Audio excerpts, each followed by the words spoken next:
പ്രചോദിതനായ പ്രിയദർശന്റെ സിനിമകൾ. പ്രചോദനം എന്നതൊരു കള്ളനാണയമാണ്. അതെപ്പോൾ വേണമെങ്കിലും സംഭവിക്കാം.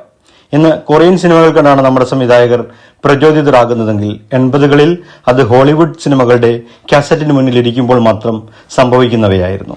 അങ്ങനെ മലയാളത്തിന്റെ മഹാസംവിധായകൻ പ്രിയദർശൻ പ്രചോദനം ഉൾക്കൊണ്ട ചില സിനിമകൾ ഏതൊക്കെയാണെന്ന് നമുക്ക് നോക്കാം.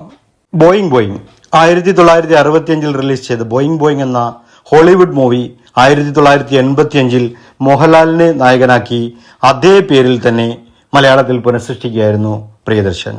താളവട്ടം വൺ വു flew over the cuckoo's nest എന്ന 1975 പുറത്തിറങ്ങിയ ഹോളിവുഡ് സെൻസേഷൻ ചിത്രത്തിന്റെ മലയാള ആഖ്യാനമായിരുന്നു 1986 താളവട്ടം എന്ന പ്രിയദർശൻ മാജിക്. വന്ദനം 1987 പുറത്തിറങ്ങിയ സ്റ്റേക്ക് ഔട്ട് എന്ന ഹോളിവുഡ് ചിത്രത്തിന്റെ ചുവട് പിടിച്ച് മലയാളത്തിൽ പ്രിയനൊരുക്കിയ കോമഡി എന്റർടൈനർ ആയിരുന്നു 1989 റിലീസ് ചെയ്ത വന്ദനം. കിലുക്കം 1953 മെക്കാനാസ് ഗോൾഡിലെ നായകനായിരുന്ന ഗ്രിഗറി പെക്കിന്റെ അഭിനയ മികവ് കൊണ്ട് ശ്രദ്ധേയമായ റോമൻ ഹോളിഡേ എന്ന ചിത്രമാണ് 1991 മലയാളം കണ്ട മഹാഹിറ്റായി മാറിയ കിലുക്കം എന്ന ചിത്രമായി പുനരവതരിച്ചത്.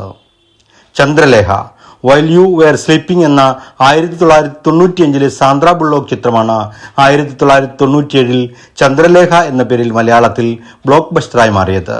കക്കക്കുയിൽ എ ഫിഷ് കോൾഡ് വാണ്ട എന്ന പേരിൽ 1988 പുറത്തിറങ്ങിയ ഹോളിവുഡ് മൂവി 2001 മലയാളത്തിന്റെ കക്കക്കുയിൽ എന്ന മഹാബോർ ചിത്രമായി പ്രിയൻ പൊടിതട്ടിയെടുത്തു.